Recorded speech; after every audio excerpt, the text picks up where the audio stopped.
37번 해석 가볼게요. Literary works, 문학 작품이죠?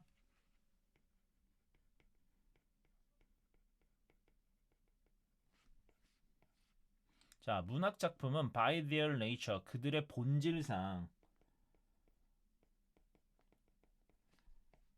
동사죠. suggest, 암시합니다.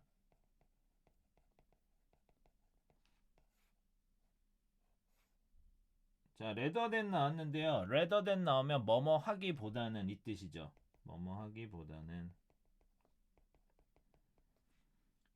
자, 암시합니다. 설명하기보다는 암시합니다. 즉, 문학작품, 대의는 문학작품을 의미하죠. 그래서 문학작품은 함축한다. rather than 또 나오죠. rather than state, 뭐하기보다는 함축의 방식을 사용하죠. 진술하기보다는. 뭘 진술합니까? 그들의 주장을 진술하겠죠. claims. 근데 그들의 주장을 어떻게 진술하죠? boldly, 뚜렷하고 directly. 자, 직접적으로.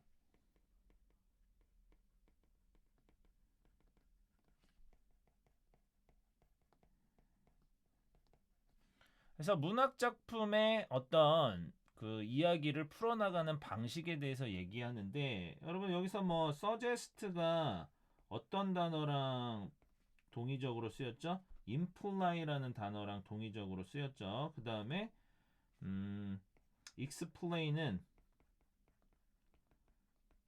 state랑 동의적인 표현으로 쓰였고요.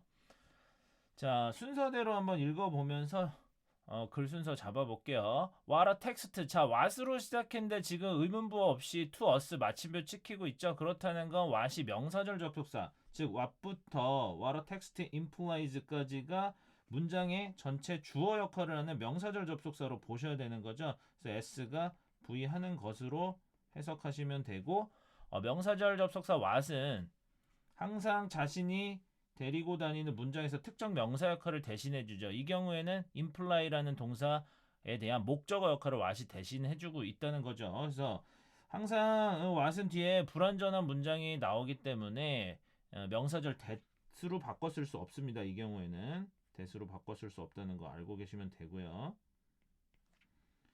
자, 글이 함축하고 있는 것은 이렇게 해석하시면 돼요. 글이 함축하고 있는 것은 자주 종종 of great interest, 보호 역할을 하는 거죠, 이게. 자, 우리에게 대단한 흥미를 가진 것이 됩니다. 자, 텍스트가 암시하는 것, 글이 암시하는 것, 함축하고 있는 것은 자주 종종 우리에게 대단히 흥미롭습니다. and 그리고 our work of figuring, 우리의 작업이죠. 우리가 하는 작업은 또 어떤 작업을 우리가 하냐면 figuring out 하는 작업을 하는 거예요. 자, 여기서 ing 꼭 붙여 주셔야 되죠. 자, figure out이 무엇을 알아내다, 이런 뜻이요. 무엇을 알아내다. 자, 글이 implications, 함축하고 있는 바를 알아내는 우리의 작업. 우리가 문학 작품을 읽을 때 각 단어들이 암시하거나 함축하고 있는 바를 유추하면서 읽잖아요. 그렇게 함축된 의미들을 파악하고 알아내는 우리의 작업은 테스트, 우리의 애널리티컬 파워, 분석적 힘을 검증해 줍니다. 검증하다, 시험하다.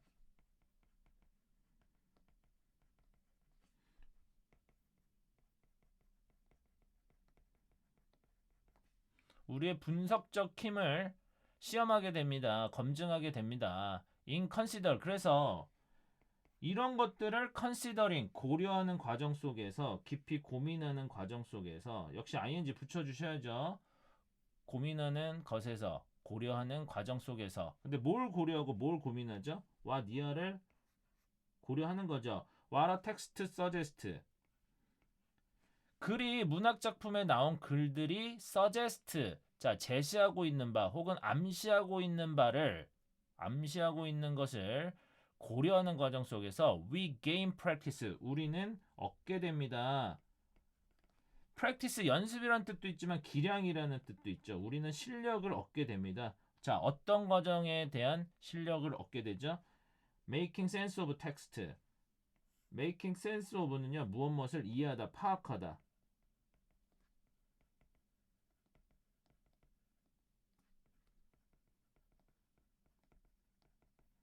이런 과정 속에서 글이 암시하고 있는 바를 considering, 고려하는 과정 속에서 우리는 기량을 얻게 됩니다. 어떤 기량을 얻게 된다고요? 자, making sense of, 이해할 수 있는 기량을 얻게 됩니다. 글에 대해서 이해할 수 있는 기량을 얻게 됩니다. 자, 여기 what이 또 나왔죠?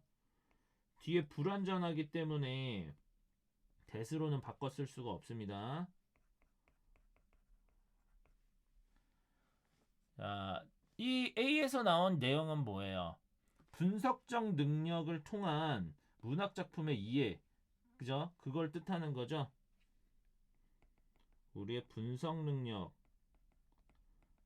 문학 작품을 분석할 수 있고 암시에 대해서 파악할 수 있는 이런 분석 능력이 어떤 글을 이해하는 데 도움을 준다.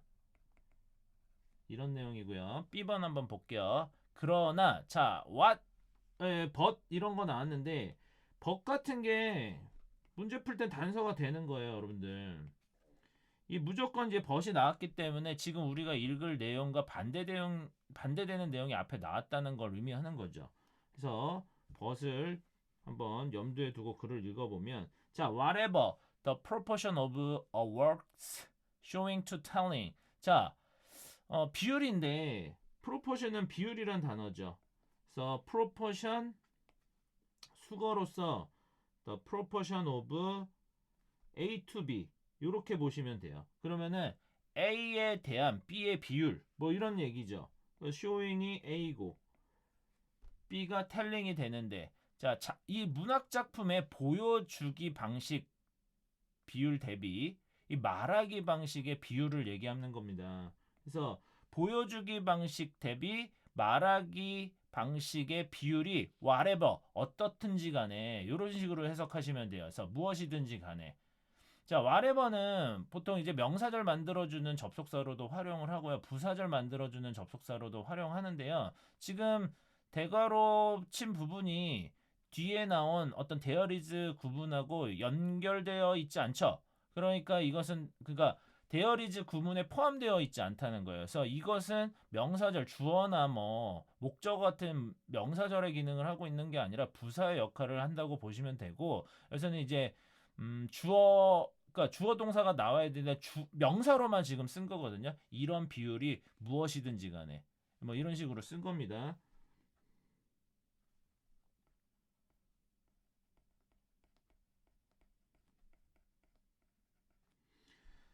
자, 문학 작품의 보여주기 대비 말하기 방식의 비율이 무엇이든지 간에, 그러니까 비율이 어떻든지 간에 이런 얘기예요. There is, 항상 something, 무언가가 존재하게 됩니다.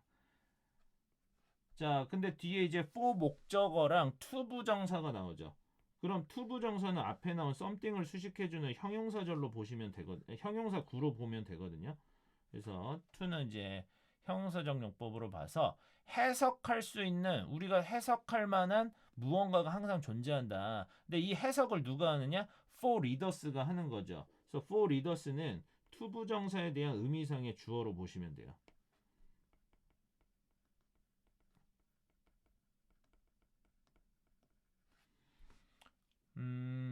문학 작품의 보여주기식 대비 말하기. 그러니까 여기서 보여준다라는 건 아까 우리 제시문에서 나왔던 걸로 비추어 본다면 암시하고 이제 함축하는 것이 보여주는 거죠. 직접적으로 말을 해주는 게 아니라 보여주기식이고, explain, 설명하거나 진술하거나 하는 것들이 telling이 의미하는 게 되겠죠. 자, 문학 작품의 보여주기 방식 대비 말하기 방식의 비율이 어떻든지 간에 무엇이든지 간에 항상 있습니다. 자, 독자들이 해석할 만한 무언가가 항상 늘 존재합니다. 이런 얘기죠. interpret은 해석하다. to는 형용사적으로 해석하시면 되죠. 자, 그러므로 thus, 그러므로죠. 전환어 넣기나 다른 식의 문장 삽입 문제로 활용될 수 있는 단서가 되기 때문에 알아두시면 되고요. 그러므로 우리는 ask 이런 질문을 하게 됩니다. 어떤 질문을 하느냐? What does the text suggest? 그 글이 암시하는 바가 무엇이지? 라는 질문을 하게 된다는 거죠. 근데 이런 질문을 왜 하게 된다는 거죠? as a way 이런 방식으로 하게 된다는 거죠. 자, 문학 작품의 해석 그 대한 문학에 대한 해석 방식에 다가갈 수 있는 방식으로서 문학의 해석에 다가갈 수 있는 방식으로서도 이런 질문을 하고 또 어떤 방식을 위해서 또 이런 질문을 하게 되죠. To begin thinking 사고를 시작하는 방식으로서 이런 질문을 한다는 거죠. 근데 뭐에 관련된 사고를 하냐면요. text implication 글이 갖고 있는 함축된 의미죠. 글이 갖고 있는 함축된 의미에 대해서 사고하는 방식으로서 이런 질문을 하게 됩니다. 그래서 as a way 두 번 나오죠. 1번한 방식과 2번한 방식으로서 우리는 이러한 질문을 하게 됩니다. 그러니까 지금 이 B번 같은 경우가 보여주기, 말하기, 즉 설명하거나 혹은 암시하는 방식의 그 비율이 어떻든지 간에 늘 독자들의 해석할 부분은 문학 작품 속에 늘 있다라는 얘기를 하고 있기 때문에 벗을 단서로 보면 이 앞에는 독자들이 해석할 만한 부분이 없다고 여겨지는 상황들이 나와야 돼요. 왜냐하면 벗을 써놓고 늘 문학 작품에는 독자들이 해석할 만한 부분들이 있다라고 얘기했으니까 이 비지문 앞에는 그렇지 않은 상황, 즉 독자들이 해석할 만한 부분이 없다고 여겨질 만한 상황이 나와야 된다는 거죠. 그걸 봐야 되는 겁니다. 그래서 C번으로 가보면 This broad generalization 이러한 어떤 광범위한 일반화죠. 자, 그러나 이런 광범위한 일반화는 does not mean 반드시 의미하는 것은 아닙니다. 반드시 대디어를 의미하는 것은 아닙니다. 그러나 들어가 있죠. However 이것도 단서가 되는 거죠. 문제 풀 때.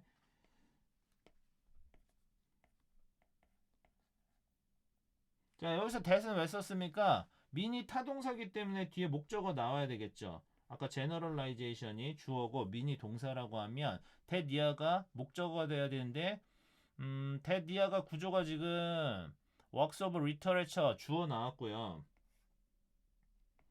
그 다음에 does not include 동사 나왔기 때문에 절 구조를 목적어 자리에 맞게 명사화 시키셔야 되죠. 그래서 that을 써줌으로써 이 절 구조 주어 동사를 명사로 바꿔주는 접속사로서 사용하게 됩니다. 그래서 이거는 what으로는 바꿔 쓸 수 없어요. 해석은 똑같지만 what은 뒤에 불완전한 문장 나와야 되고 that은 뒤에 명사절 that은 뒤에 완전한 문장 나와야 하죠. 지금 완전합니다. 그래서 광범위한 일반화는 does not mean 반드시 뭘 의미하는 것은 아니다. works of literature. 자, 문학 작품이 do not include 직접적인 진술을 not include죠. 포함하지 않았다는 걸 의미하는 것은 아니다. 자, however가 나왔다는 거잖아요. however가 나왔다는 건 앞에 반대되는 상황이 나오는 거니까 직접적인 진술이 없는 것 같이 여겨지는 상황이 앞에 나왔어야 돼요. 근데 늘 그걸 의미하는 것은 아니다라고 했으니까 이 C가 이 제시문하고 연결이 돼야 되는 부분이죠. 왜? 제시문에서 아까 뭐라 그랬죠?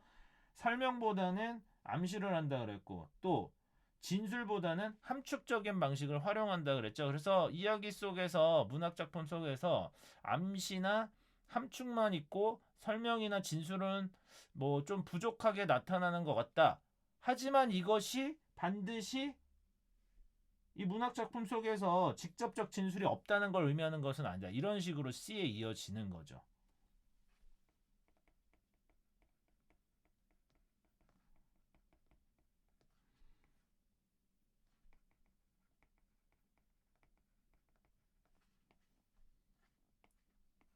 that은 명사절 접속사니까 알아두시고요. 그래서 depending on 이것에 따라서 depending on 하면 뭐뭐에 따라 이런 식으로 해석하시면 돼요.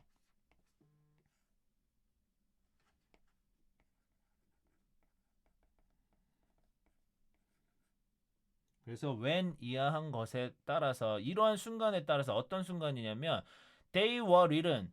자, 문학 작품들이 쓰여지는 때죠. 쓰여지는 때나 그리고 또 by whom 누구에 의해서 쓰여지는가에 따라서 자, 문학 작품이 언제 쓰여지는가 그 다음에 누구에 의해서 쓰여지는가에 따라서 문학 작품은 may contain 포함하고 있을지도 모릅니다.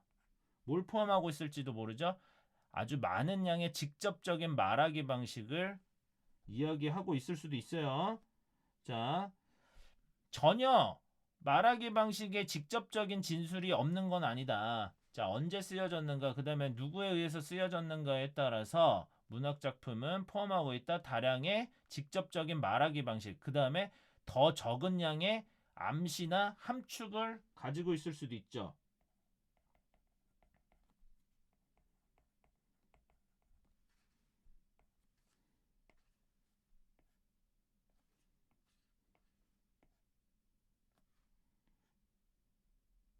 자, 여기 양적인 비교 표현 두 가지 알아두시면 되고요. 그래서 C에서 얘기해 준 건 제시문하고 연결돼서 직접적인 진술이 있다. 근데 아까 우리가 B에서 뭐 읽었죠? B에서 항상 그 독자의 해석이 필요한 암시된 부분들이 존재하게 된다라고 얘기했으니까 벗을 얘기해주고 B 내용이 나왔을 때 이 앞에서 그 해석이 필요 없는 상황으로 여겨질 수도 있는 상황이 제시되어야 된다 그랬죠. 그게 바로 C이기 때문에 이 C 다음에는 B가 나오면 되는 거예요. 그래서 제시문과 반대되는 상황인 C가 나오고 C와 또 반대되는 상황인 B가 나옴으로써 이 B가 제시문에서 얘기해주는 그 상황들을 강조해서 얘기해주고 있는 거죠. 그래서 이런 어떤 암시하고 그 해석할 만한 부분들이 문학 작품에서는 늘 존재하기 때문에 우리가 문학 작품을 읽으면서 이런 질문을 하게 된다는 거죠. 이 글이 의미하는 바, 암시하는 바, 함축하는 바가 뭐지라는 질문을 스스로 하게 되고 이런 것들이 우리의 분석 능력을 늘려준다, 확인시켜준다, 검증해준다 이런 얘기를 하고 있는 A가 마지막에 나오면 됩니다. 그래서 순서상 C, B, A가 되면 되겠죠. 그래서 답은 C, B, A니까 5번이 답이겠네요. 그렇죠? 정리 한번 해보겠습니다.